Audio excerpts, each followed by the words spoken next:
I'm going to review Everyone You Love. Let's talk about Scream 7.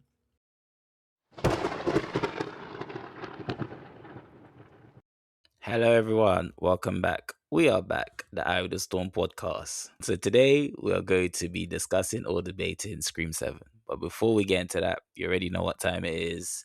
It is movie recommendation time. The reason why I don't have much is because I've been binge watching Animal Kingdom still to this day because it's 6 seasons.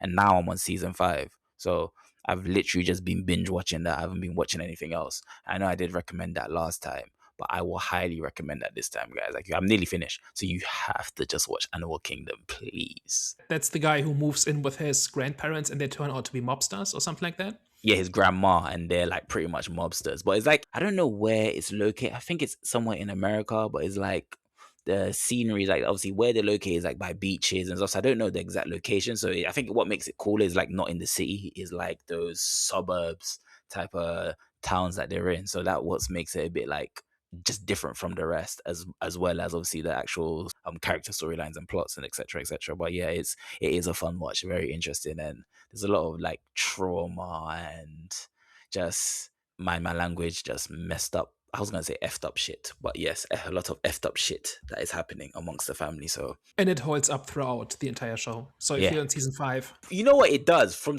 season 1 to 4, 100%. But there's something big that happens at the end of season 4 where I'm like, when an important character. Okay, I'm let me not spoil it, but there's something that happens, right? So now it's like a new transition into season 5, where it's like, okay, I don't know if it's going to last in terms of how good the show is, because like I said, there's like a significant something happens to a significant character in the series where it's like, I don't know what's gonna happen, but we'll see. We'll see. So far, though, season 5 is looking good.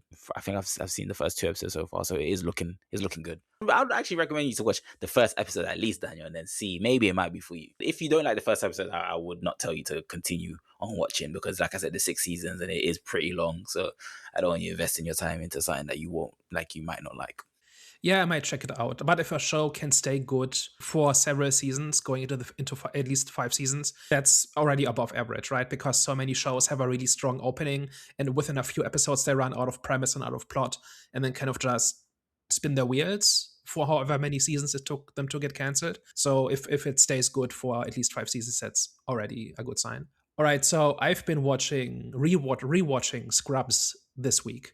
So Scrubs is a 2001 workplace comedy about a group of medical interns, right? So they are training to be doctors and they are doing their internship at a hospital in California. And I grew up on Scrubs. It's one of the classic sitcoms of the time. It's smart with likable characters. It distinguishes itself from a lot of workplace comedies by actually getting a lot of the medical stuff right, as far as I know. So the thing about Scrubs is that it's these 2 doctors and 1 surgeon who are essentially going through their internship, and they essentially are confronted for the first time with what the medical system is really like, and they're trying to kind of make their way, and they're trying to not fail out of the program and all of that, while at the same time just living their life. And it's full of wacky, zany characters. But the thing that made Scrubs really work, aside from being smart, well-written comedy, is that it put all the wacky stuff into the personal stuff. So the personalities of the characters and how they relate to each other in their free time. And then the medical stuff is really somber and serious. And it almost never makes a joke about the medical stuff. That balance, I think, gives it its heart and its authenticity. And it means they never jump the shark where they have to keep coming up with crazier and crazier medical conditions, because the over the top stuff is all in the personalities of the characters. And that's kind of one of the things that made it work. That basically ran for 8 seasons. And then when the main cast retired, they did a 9th season that is universally hated. And they are now doing a reboot season or like a continuation, like a season 10, where the characters are all coming back. They got almost all of them back. And the ones that aren't in the main cast are scheduled to make appearances in various episodes. Season 1, they were the interns, they were the newbies. Now they are the bosses, right? They're experienced and they've replaced the authority figures from the original show. And now they are kind of on the other end of that. So it goes through a lot of the same plots, but from the other side. So far, it's pretty good, as in the characterization is both makes sense and it's what's familiar, but it's also makes sense that they are now 20 years older. And the culture has changed a bit. So, like, there's a medical intern who is a content creator, and that's how she's paid her way through medical school. And that is not something that existed 20 years ago. It's stuff like that, right? That tries to keep it a little bit more up to date. On the other hand, quite a bit of the plots are from 10 years ago. So, for instance, in the original Scrubs, there were a bunch of characters who were acting extremely inappropriately, either through bullying or being harassing or whatever. And now, in a bunch of episodes, the joke is, oh, we can't behave like it's 2001 anymore. But that's already from 10 years ago. It's almost like they wrote the scripts during like 2016, 17 or something like that, and are now filming them. So my recommendation is for the original Scrubs show. For the first 8 seasons are wonderful comedy. And I'm cautiously optimistic about the reboot, which I've seen 2 episodes of so far, but I wouldn't recommend it until I've seen the whole thing because I don't know yet if it goes anywhere and if it holds up the quality. But the main Scrubs show, the first 8 seasons, are absolutely worth a watch. They absolutely hold up. If you just like sitcoms, if you like good comedy, that absolutely does the trick. Okay, I'm gonna go check that out as well. Did you say most of the characters came back? So the main cast came back, and a couple of them are scheduled to be guest stars in 1 or 2 episodes. I think there's a few that actually are not alive anymore because they were like 20 years ago. I think at least 1 or 2 are not around anymore. And then a couple of them have become fairly big stars, but most of them are coming back for at least for a guest appearance. Well, looks like it's time for the main event. Scream 7. Danny G, please give us your brilliant synopsises. All right, so Scream 7 is the newest entry in the Scream slasher franchise, which follows the story of Sidney Prescott and her daughter, who have moved to a new town, are living their life, and it's been years since the last Ghostface killing. And then a Ghostface killer appears again, starts killing people in their town who are close to Sidney and her daughter. A video surfaces that makes it seem as if the killer from the first movie has miraculously survived and is now back for revenge. Sidney essentially tries to investigate what's going on and to get on top of this while trying to protect her daughter and trying to survive this while people are being killed around her. And the story then unfolds from there, following the standard Scream formula. So what did we think of Scream 7? I'll start off by saying it wasn't as bad as everyone on social media has made it seem, but it wasn't great either, especially the ending. That was garbage, but everything else before that was mediocre. But I'm okay with that. Did have a couple of surprises in terms of jump scares, the way that, Ghostface will pop up. The killings were cool. So the whole slasher element to it was cool. The story itself, even though it was packaged as a nostalgic reset, it felt like that, but not as much as it felt like they were trying to start a new evolution in terms of like passing on the torch to new blood, as in it feels like they're going to fall into, if they are to create another Scream, it's going to be centered around the daughter, where Sydney she might have an appearance in the new film, but she won't be the face of the film, and it will be, it'll be the daughter. It felt like that. Now, I'll be honest with you, based on this film, it doesn't make me want to go and watch a Scream 8 if there is another one. I just think there wasn't enough in this movie. That's it was a mediocre film, so there wasn't enough in this movie that just caught my attention, grabbed my attention, that made me think that this was a good film. It definitely wasn't as good as the ones with Jenna Ortega, but this one, I'll be honest, it was definitely, it might be the worst Scream I've seen so far today. I've seen all of the Scream movies. This might be one of the worst ones. So I think the original Scream trilogy, they're quite flawed movies, like from a story perspective, but what really holds them together is, number one, that the slashing is among the best in the genre, and Sidney's character arc is top tier. Like, those 2 things, I think, are the reason why the original Scream trilogy worked so well and have endured so well. I did not see 4 and 5, and I watched 6 a few days before I saw 7. It was agonizing. It was so terrible. Like, the writing was so bad. It's just recycling images and tropes and very little in the way of ideas. And 7 is kind of in the middle between those 2. I think there's something going on here thematically. I think some of the kills are quite good. And we can talk about whether or not those worked for us, which, if the kills are good in a slasher movie, you're most of the way there, right? I do think the Scream formula is kind of played out, and a lot of the time is being spent on here is stuff we've been seeing since Scream 2, like the legacy of the stab movies and mixing fact and fiction, and Sidney trying to move on with her life from the events of the Ghostface killings and all of that. In addition to that, people kind of romanticizing Ghostface. These are all things that kind of crop up in this movie again. Some of those things work better than others, but we've been seeing stuff like this since Scream 2. And so for a lot of it, I was thinking, are we not running in circles here? But then when we came to the end, as usual, the identity and the motivation of the Ghostface killers is complete nonsense and completely arbitrary. and pretty much disconnected from the rest of the movie. But I thought this time the choice of who the villains were and how the villains were pretending to be the killer from the first one at least tied to what the movie was about, and that was nice. But I think that's pretty much the most positive thing I can say about it. So overall, bits and pieces are pretty good, I would say, but the majority of it is just kind of spinning wheels and recycling ideas that we've been recycling since 1997. Let's talk about it.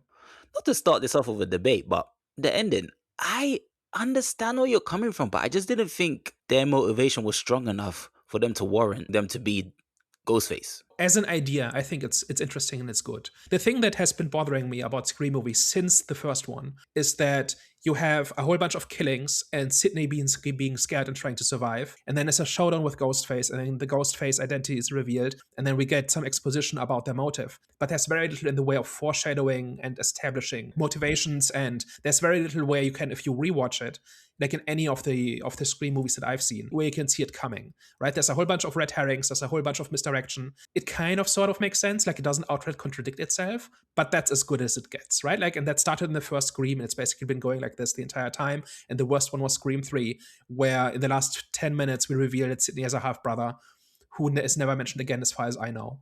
If he gets mentioned in 4 and 5, I don't know about that, but outside of that, I've never seen him being mentioned again. But he comes out of nowhere, and he was behind it the entire time.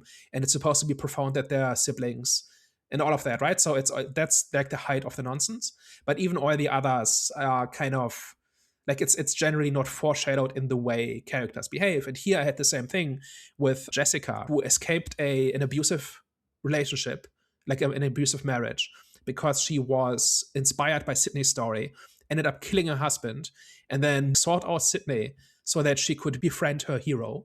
And then the hero turns out to be much lamer than she thought, and that developed a grievance. And that's kind of what put her on the road towards creating the reality that existed in her head. As an idea, as a story, that's cool, but I couldn't tell you what scenes there were where Jessica says something or does something that foreshadows that is what her motivation is. Yeah. Why did you pick up on anything along those lines? No, I didn't. I just thought it was when she was revealing why she was doing what she was doing, that was like a random manifestation. Kind of like you said, that grievance manifested into her becoming a serial killer. It just felt kind of random. It felt random because I didn't see no signs beforehand of when she was introduced in the film and her interactions with Sidney. I didn't see none of that.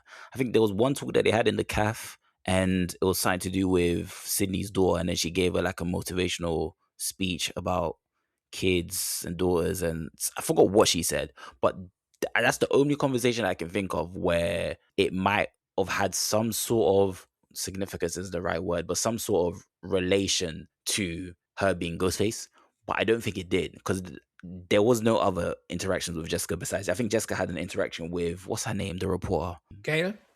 She had an interaction with Gail as well. And that interaction was just her pretty much telling her to stay away from her son. So there was nothing there that would have, again, they want to give you a hint that Jessica was going to be Ghostface. It was supposed to come as a surprise. I do think also the main attention grab that they wanted to give off to the audience was the whole AI, which we will be kind of interested in talk about your views on that. But the whole, AI aspect of things when it comes to deepfakes, I think that was the main focus, and I think that's why they didn't concentrate on creating like a foreshadowing for Jessica. The AI deepfakes thing was the main concentration, and that was kind of like us trying to the audience trying to figure out, okay, who could it potentially be? I don't think that was a good strategy to go with, because like you said, foreshadowing is very important. So like I said, for me, it just felt random when she started revealing her grievances and how that manifested. I'm like, there was nothing that was shown throughout the film in your character that made me think that it could be you, or made me understand why this manifestation of, your grievance for her started in the first place. So that's why I thought the ending was garbage. Her revelation was garbage. It just didn't make sense to me. And none of the Scream movies have been good about this, right? Like, if you go back to our original reviews of the first 3 Scream movies, it's the same thing. The villain motivation is not established, not foreshadowed, not set up. And it would not be very hard to do this, right? We don't really see Jessica trying to inject herself into Sidney's life, right? Or being frustrated with how Sidney behaves if she doesn't behave the way the Sidney that she read about in the book behaves, and that's that sort of thing, right? And maybe if we rewatch it, we'll see like little hints, but generally, as I was watching it, I did not pick up on, oh, they're clearly setting something up and I wonder what the payoff is, right? She did not seem to be doing very much in that sense. And as the reveal happened, I didn't think, oh no, it makes sense, right? Like that sort of thing. Maybe if you really pour over the script, you can find like individual lines or words or phrases that maybe go a little bit towards this, but I don't think it's there. If there is, it's not enough, I don't think. And actually would have been really interesting if she really wasn't a really big part of Sidney's reaction to the Ghostface killer being back. And then she kept doing seemingly helpful things. And then later on, we see like it's recontextualized when we learn that she's the Ghostface killer, right? And why she does what she does, right? That would have not only been possible, it would have made the movie better, in my opinion, because then you can rewatch it and you can there's more going on, right? There's more layers to it and that sort of thing, and things make more sense as opposed to we're spinning our wheels for an hour and a half, and then we get the big explanation at the end, right? And then we've got two more killers, right? So this time we've got three. So we've got Sidney's investigation, and Gail leads them towards this mental institution where they think Stu recovered and then regained his memory, and then once he remembered who killed him or tried to kill him, that's when he went on his path to revenge, right? That's what they think is happening. And what actually is happening, we've got Jessica, I think, who was in that mental institution. And then we've got another inmate who idolized the Stab movies, right? So one little detail that was kind of fun here is when they go into the guy's cell, there's a picture of Tori Spelling. So in Scream 3, like they were making another Stab movie. And Tori Spelling is the real world actress who played an actress who played Sidney in the Stab movie. And the guy in his cell had a picture of her, right? So this was a guy who was obsessed with the Stab movies and who arrived at the reality through the fiction and could not really make the separation. And then the other side of that was Jessica, who was obsessed with the fictionalized reality, but not the movie.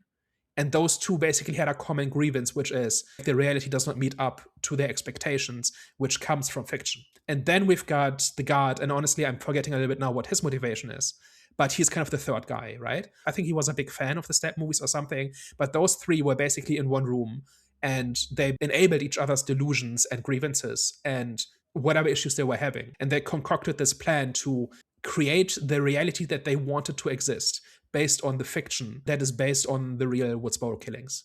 All of this is really cool. I really want to like this. I really want to dig into it and really see the setup and the layers and all of that. And I don't think they're there. Is the problem, right? Like I think almost nothing that happens in the movie has anything to do with what I just said. It's a reveal or two reveals, right? Like one reveal is when they get to the mental institution and they kind of learn a few things, right? And then the second one is the exposition showdown at the end where the killers explain their motives. The rest of the movie is fairly ring-fenced off from that. And if that wasn't the case, then I would buy the Blu-ray and I put it next to my Blu-ray of Scream 1, 2, and 3 and say, okay, this is now the fourth good Scream movie. But because that's not there, I'm not really feeling it, is the problem. I remember a point that you made. I can kind of summarize a point that you made before for one of the Scream movies that we did a long time ago. And you said that, wait, did we review a Scream movie a long time ago? We did 1, 2, and 3 like a year and a half ago. And you pretty much mentioned the same point now about how the reasons for the killer's motivations a lot of the times you don't like. Obviously you've expressed your reasons why. Why are you more okay with the motivation of the killer being pretty much like they're super fans, right? In comparison to the killer having some form of a relationship with Sidney in general. You know what I'm saying? So why is it that you're cool with the superfan idea, but you're kind of against? Yeah, I see what you're saying. So there's a few different aspects to this. So one of them is Scream 3 in particular makes a really big deal about the family connection, right? So the fact that the killer in Scream 3 is Sidney's half-brother and they've never met. And they are essentially connected through their mother, who had this troubled history in early Hollywood, or in the Hollywood of the 70s, I guess, at the time, like 20 years prior. Roman's, the half-brother's motivation is kind of about how the mother abandoned him and chose Sidney instead and all of that. And the point I was going into that, and we talked about that quite a bit in our discussion on Scream 3, is that this is kind of a simple, I think it's a parody of the Hollywood obsession with family, where Hollywood movies will often create personal connection or family connections between characters in order to define a character by saying you came from important people, therefore you are important, or you came from special people, therefore you are special. Or the story is given more gravitas by saying, oh, there's a family connection here, as opposed to just two people who are in conflict with each other, but who are otherwise not related. And I think that's a crutch in Hollywood storytelling. And I think it often leads to worse stories and leads to very small stories because it basically overestimates how important your family is in that sense. Like, obviously family is important, but it doesn't define you, right? Like, not everything you do in life and who you are and all of that is determined by who your family is, right? That's a factor, but not everything that happens to you is because of who your parents are, that sort of thing, right? But if you watch Hollywood movies, that happens all the time. And my favorite example of this is the Star Wars sequels, where we make a huge deal about who Rey's parents are, and then we change multiple times what the answer is, and it's supposed to be profound just by itself, right? The idea that she is the granddaughter of Palpatine is supposed to be profound by itself, as opposed to putting her on a path that is interesting. That's just a symptom of the Hollywood trend or fixation on family by saying you are defined by your parents and or who you are related to. I just think that's lame in general. And I think Scream 3 was parodying that by taking that to an extreme level where two characters who had never met each other were supposed to care about each other just because they share some DNA. You could argue that they're not even family because they've never spent time with each other, right? Like, simply being somebody's blood relative, in my view, doesn't automatically make you family, because if you've never spent any, like, even 1 minute with that person, what do you have in common with them, right? Outside of genes, right? That's in general a Hollywood trend to way overemphasize or take it for granted that your lineage defines you and is by itself profound. That was kind of one of my points there. So what was the second part of your question? Oh, and it was just pretty much, why do you prefer the superfan idea better than the whole family relation? Right. So first of all, I think it's more interesting than family relation because it's about people's ideas, right? It's about what they care about and what they've experienced in life. Jessica, for instance, very clearly built up Sidney as kind of a role model that helped her through a very dark part of her life.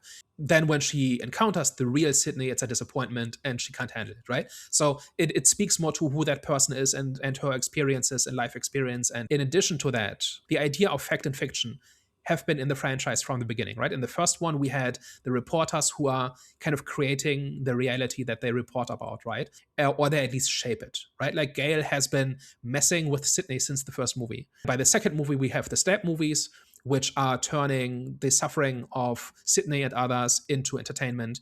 And Gale has written a book, and there's Cotton, whose life was upturned because he was framed for the murder of Sidney's mom, and now he's back, and all of that, right? So all of these things have been in the franchise pretty much since the beginning. And this idea of fact and fiction, or like in Scream 3, where Ghostface is killing people, killing actors who are in the Stab movie in the order in which their characters die in the script. Right? So things like this have been there. And by the seventh movie, I think you have to ask, what can you do with this? Like, is it just about fact or fiction and real tragedies being turned into entertainment and that sort of thing, and people kind of blurring the line between what they believe and what's actually real and that sort of thing?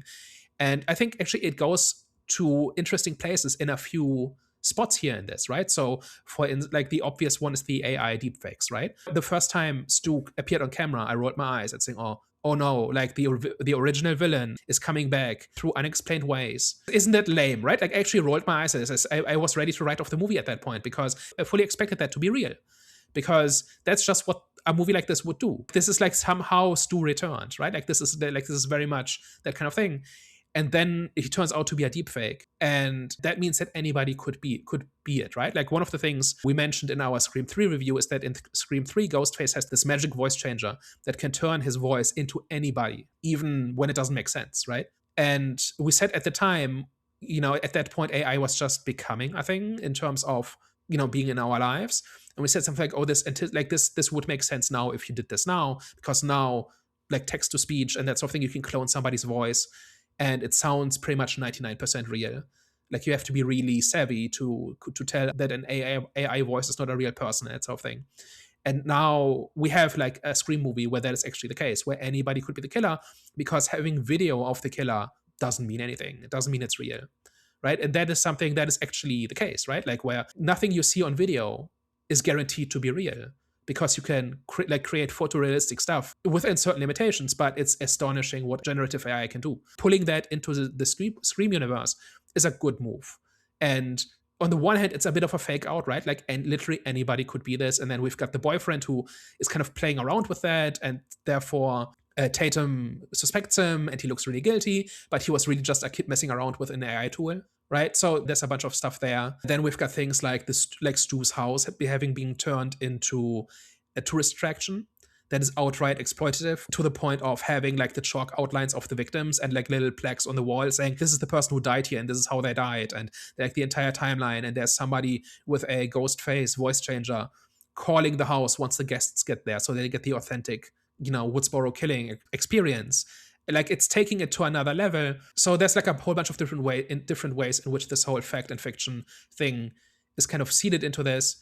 And I think it enhances the story, but I just wish like the plot and the character, like Sidney's journey, actually touched on that more. Like, as in, that is what Sidney's journey was about. Because as it stands, it's basically a few neat ideas that are kind of sprinkled through it, but they don't connect to very much else in the movie, I think, which is kind of the main problem.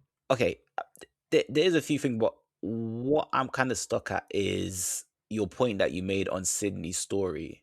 Are you saying the cool things that they didn't kind of like coincide with her story? Like, it didn't add nothing to her story? Or are you saying her story kind of like transpired into, I wouldn't say nothing? So what I would say is Sidney does not have that much of a story here, right? Like, once again, she's the grizzled survivor who's trying to move on. She's prepared. She's now married to a cop who has been briefed on everything. It takes a 2-second call, like when Ghostface starts going after Tatum, right? Sidney places a 2-second call to the husband, and he immediately mobilizes the entire police department. Like, they've been planning for this, right? They have a panic room. Sidney's got a gun. They have go bags ready, right? So there's a whole bunch of ways in which Sidney has been preparing for this, even though she believed it was all over. But after, she's been in 5 movies, right? I think she was in 4 and 5. At this point, it's a fact of her life that these psychos will keep coming back, right? And there will always be another one. She has contingency plans in place, and her entire family is built around this idea that they might have to go at any point, right? But this has been the case since Scream 2. Like, this whole thing about her building her entire life around the idea that there might be another Ghostface, because it's a different one in every movie, right? That's been there since Scream 2. And I didn't feel like it changed very much in terms of who she was or where she was at. So one of the questions, like in my view, Screams 1, 2, and 3 have a near flawless character arc for Sidney, where just watch the last scene of Scream 3 and tell me that's not a perfect ending to Sidney's story. And so one of the things that this movie needed to do, or any other Scream movie needs to do, is to follow up on that, right? It has to tell the next chapter of Sidney, or like, which is basically what 5 and 6, I think, try to do, is to create a new story. And I don't think they've ever succeeded. They've never found a character who is as likable or as interesting or who just works as well as Sidney does. And there's not even that much to her, right? Like, I think it's just like a convergence of lucky factors. That is the reason that Sidney's story works so well, but it does. And now we see her 20 years later, and she's kind of doing the same things that she did in 2 and 3, in terms of how she lives her life and the precautions and how she reacts to it. I didn't feel like there was very much where I said, okay, I see now that this person is at a new stage of her journey that we didn't see in the previous movies, right? So one thing here is how she has written a book that outlines. So first of all, her life story is out then in the form of the Stab movies, and in Gail's book, and we are told that Sidney has written a book as well. But she's hiding the entire story, her entire past, from her daughter. Like, at this point, the daughter has read the book, or at least gotten the summary, right? She can go on Wikipedia, and like Tatum can go on Wikipedia at any point and read up on her mother's life story. This idea that it's a secret is nonsense. Like, it does not work. I don't think they were giving off that it was supposed to be a secret. I think it's because I think she was implying that obviously what she's released already, the books and everything that's released already on her story, is surface level. So the daughter wants to go pretty much deeper into her life story. So stuff that she hasn't told pretty much the media. Could be, but then that doesn't seem to be the conflict between Sidney and Tatum. I know the basic story, but what else are you not telling me? I think you're right that that's kind of what it is, but it didn't seem to me like that is what drove the conflict between them. right? It's where Sidney essentially wants to move on and just pretend it didn't happen outside of just prepare, like having go bags and a panic room ready. She does not want to talk about it. She does not want to deal with it. She wants to shield Tatum from it as much as possible, even though she named her daughter after one of her friends who died in the most ridiculous way. You remember who Tatum was in the first movie? No, I didn't remember who Tatum was. So Tatum goes to, like, there's this party, right, during the curfew, and Oh, the Tatum, garage. yeah, she dies in the dog door or cat door in the garage, like one of the iconic moments of the Scream franchise, right, and one of the cooler kills. But why are you naming your daughter after her? You know what I mean? Like it's not entirely clear, and it's kind of in conflict with the idea of I don't want to talk about it, because every time somebody says her name, she's reminded of the day her friend died, disemboweled, hanging from a garage door 20 years ago. So I think it should have been something along the lines of she's dealt with it in a particular way by, I don't know, having written the book and maybe giving speeches about self defense or, I don't know, mental health awareness or something like that, right? So it's part of her life, but not in the way other people want it to be, because they want Sidney to be the teenage victim who runs away from the slasher, but she's not that. She's turned into something else. And so they go after her daughter instead because she can still be molded in that way, right? I think that would have been a much more interesting idea. This whole idea of I don't want to talk about it, I don't want to deal with it, I want to pretend it didn't happen, even though the story is out there and you can't escape it, right? Like you constantly have people coming up to her, talking to her about it. Like there's this kid who's really into true crime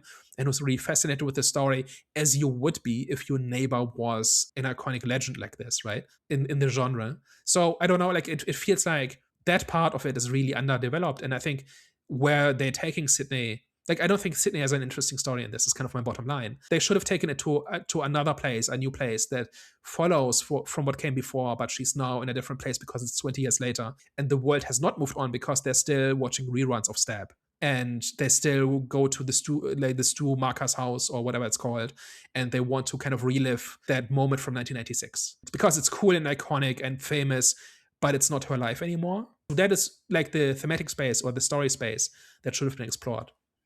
But I think the reason why Sydney's story isn't that interesting because she's pretty much just the vehicle to pass the torch on to her daughter. And also I understand where you're coming from in terms of why, because her story is already out there, so it's not really much a secret. However, I do think that was addressed in the interview that she had with Gail, because I don't even think when Gail asked, remember when she walked out of the interview, because Gail was kind of like going deeper, like the questions that she was asking, I think she was asking questions about her kid, but then she also mentioned something else where Gail didn't know. I forgot what it was, but Gail said, "Oh shit, I didn't know that," when Sydney revealed something. So I do understand where you're coming from, and I hear it, but I just think just Sydney's storyline of being, not having the best relationship with her daughter due to the fact she doesn't really want to talk about her past. I do believe pretty much what she's revealed to society is surface level, and where her daughter is coming from is she just wants to have like them ones there where you just want to have a sit down with your mum and just talk about your past and just know a bit more. Yeah, I understand she could just go, read a book, go on social media.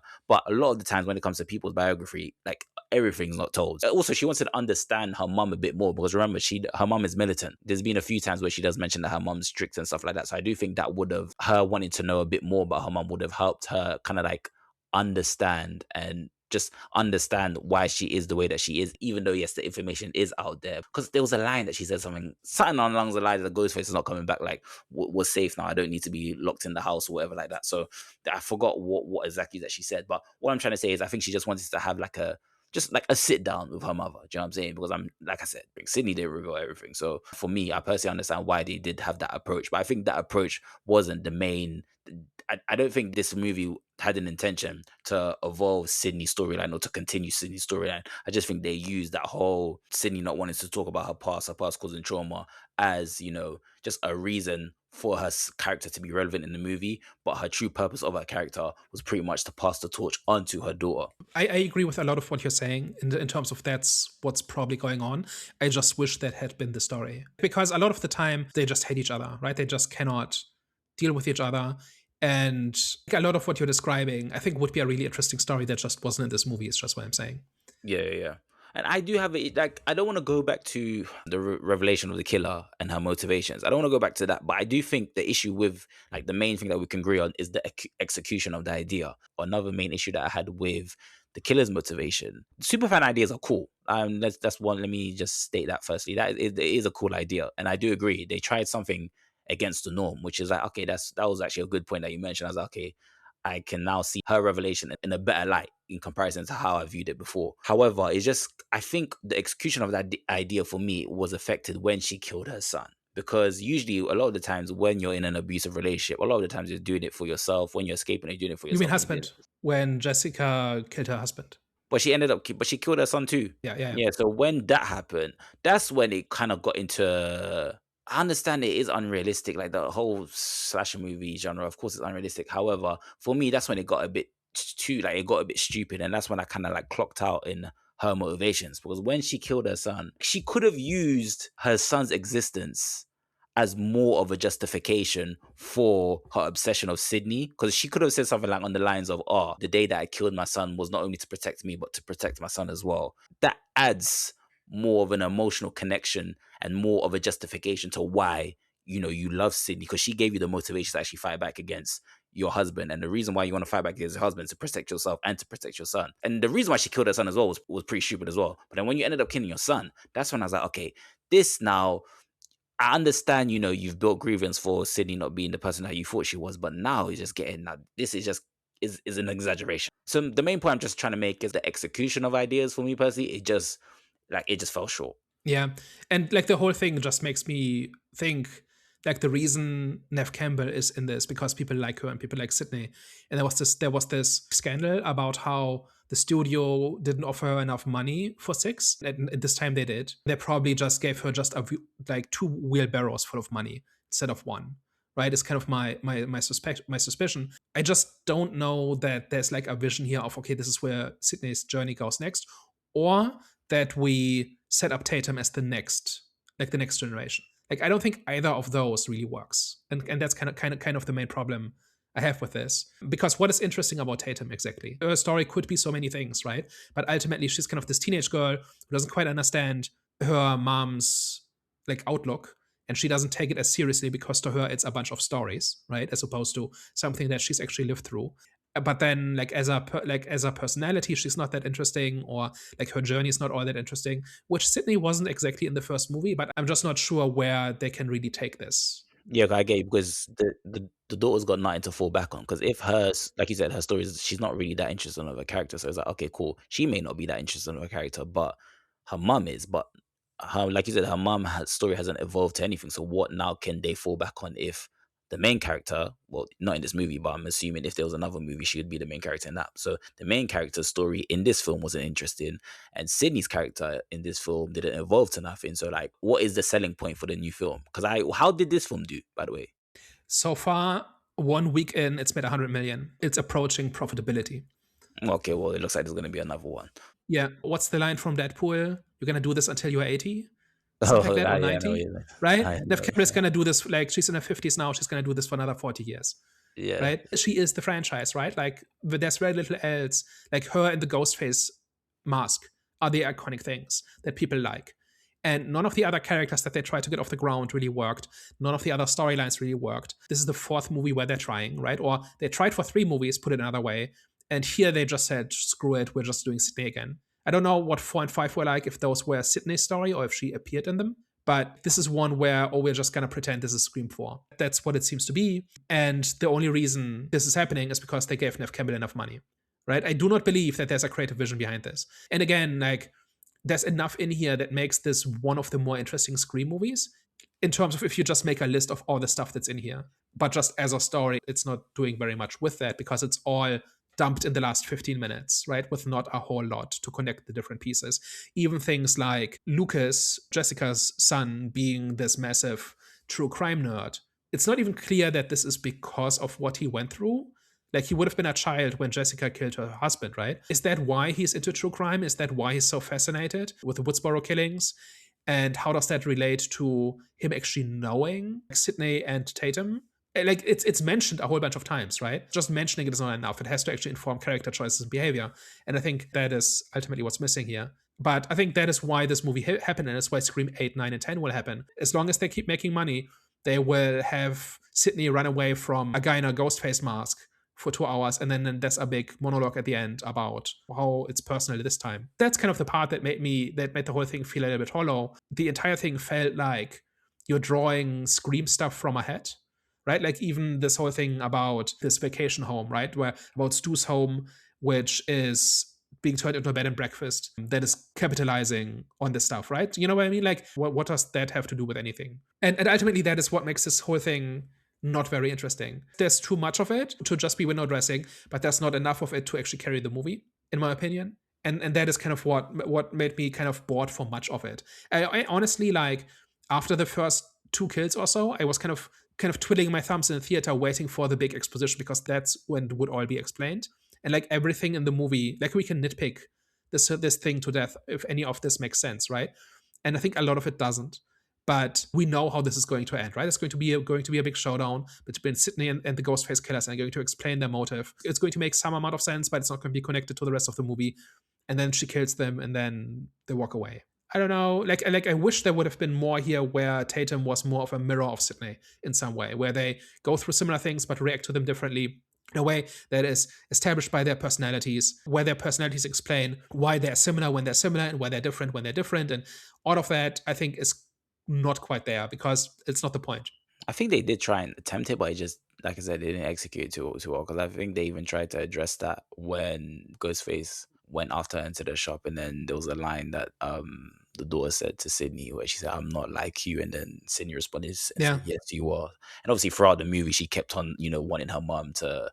She was like, she wanted to. I think she kept on telling her mom, "Just trust me, I can do this," etc., etc. Whenever her mom was gonna go, investigate who Ghostface was and stuff, and then obviously the mom said, "No, you gotta stay here," and then she said, "This is what happens when you don't trust me," etc., etc. So I think they did try and like show that there was similarities between the two. Well, the daughter was trying to show her she is like the mom, because even the teacher must have said, "I thought you were going to be more like your mom, but you're not," etc., etc. So they were playing with that whole concept of like daughter, like mother, like daughter, and obviously the daughter trying to prove herself, but you know. Yeah, and I think at some point somebody says something like, "Oh, you're Sidney Prescott's daughter. I expected more from you." That's the theater teacher, yeah. The theater teacher, right? With stuff like that, I was, oh, cool. Are we getting a character arc here? Are we getting characterization that is more than just a line? What if we had a character who's rebelling against the idea that family is important in that sense? What if Tatum's whole idea is, I'm not my mother's daughter in that way. I'm not defined by something that happened before I was born. That has nothing to do with me. Why do people want to shoehorn me into this role?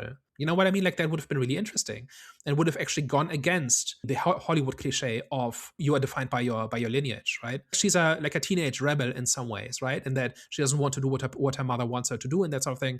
But wouldn't that have been an interesting role for a final girl in a slasher movie? Somebody who knows that stuff because it's in her family, but she rejects the idea, like she rejects the role that is being assigned to her, because the rest of the world thinks in movie tropes, and she doesn't.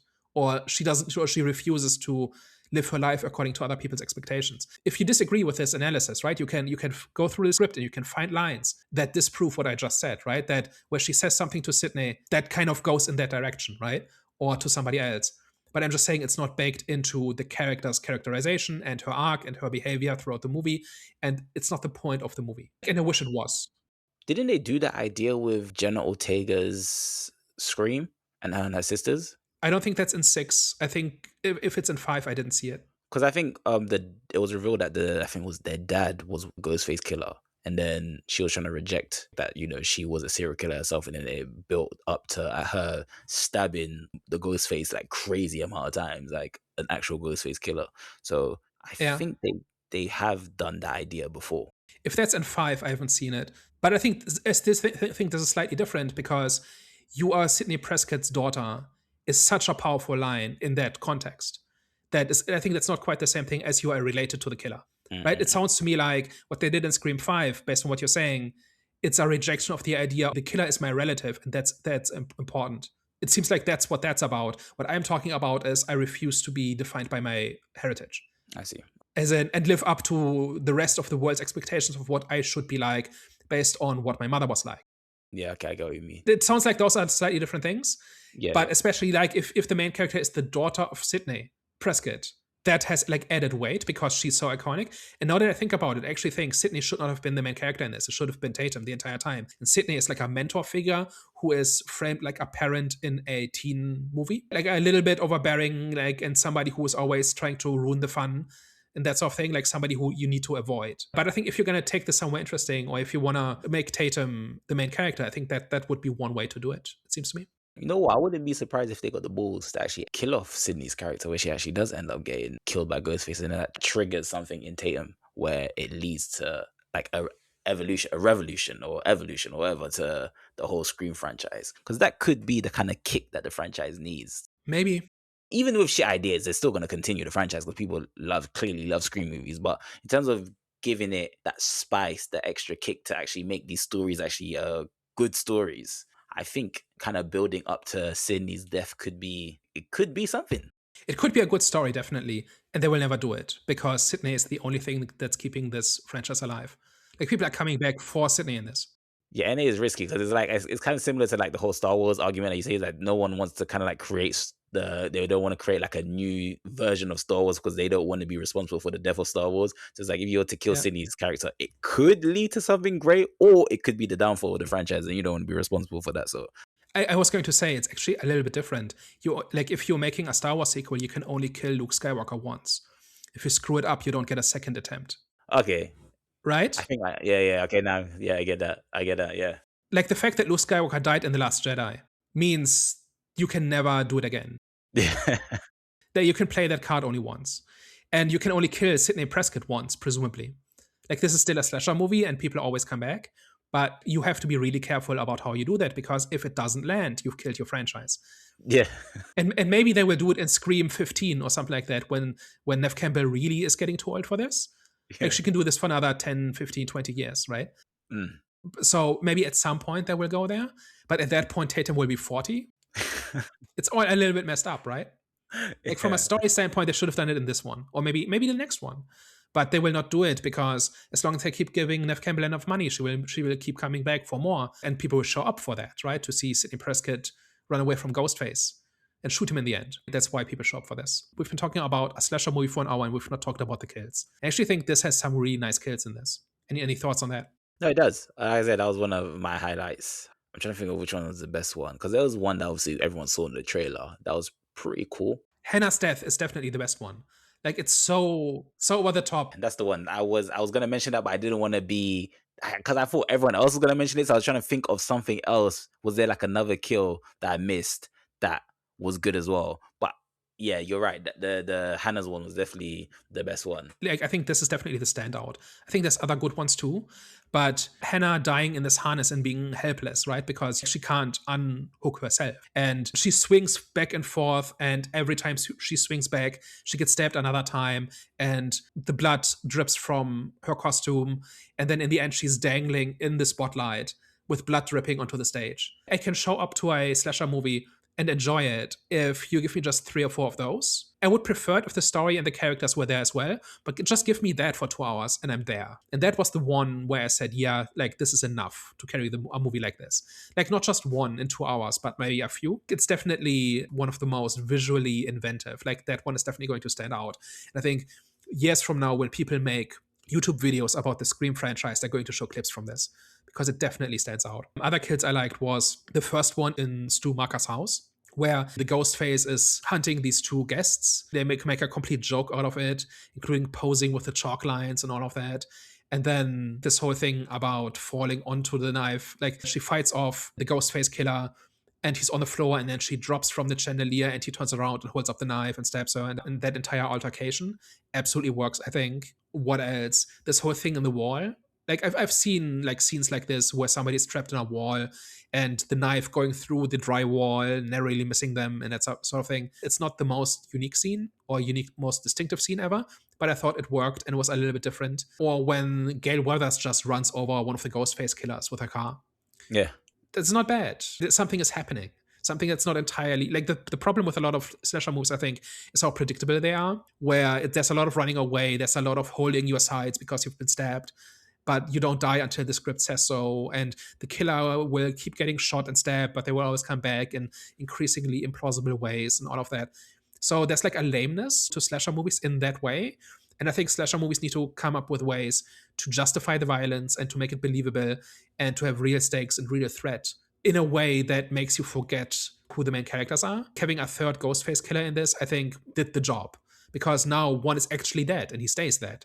He doesn't just come back miraculously after 2 minutes because there's still two more, which we don't know at this time, right? But the tradition is there's two Ghostface killers and yet they don't die until the end, but this time one does. And so I do think the violence in this is what it needs to be on balance, right? And there's some rote stuff in this where it's just a whole bunch of stabbing and running away and bleeding and whatever. But a lot of it is what I would like it to be. I just think like we've torn into this movie for an hour now, and just think I want to give it props for that because that's one of the pillars of what a slasher movie is supposed to do, and it did that. I just want to mention that and give it credit for that. And I do want to give credit to the actual mystery itself and using the deep fakes and obviously using the first Ghostface killer kind of in a decoy type of way when it comes to throwing off the audience. The build up to the mystery of who Ghostface killer was one of the best in the franchise for me when it comes to this movie. It also ties into this idea of the nostalgia of recreating a reality that never existed, that was fiction in the first place and all of that, right? So it's not just a fake out, right? Like it's not simply you are led to believe that Stu is back and then he isn't. It ties into the thematic space of the movie as well, and that's what makes it work, right? If it was just a fake out, then I think it wouldn't work nearly as well. So I do think that works. Final thoughts. For me, like I said, it was an okay film. Definitely wasn't as bad as everyone has been screaming, but it wasn't great. However, like I said, when it comes to building the mystery around Ghostface, who Ghostface is, I think this was one of the best. The way that it was executed was one of the best with the deep fakes and also with, having 3 Ghostface killers. But I'm gonna give this one a 5 out of 10. I wasn't mad at what I watched, and it's very likely that I'll be watching Scream 8 when it comes out. So I'm gonna give this one a 5 out of 10. Yeah, so this is a very mixed bag for me. A lot of the things it doesn't do well are things I dislike about Scream in general, like how the mystery is very much disconnected from the actual reveal at the end, and how a lot of the killing is unconnected to the motive of the killer, and how the motive is kind of arbitrary and kind of comes out of nowhere. I think all of these would be better movies if that stuff was more integrated with each other.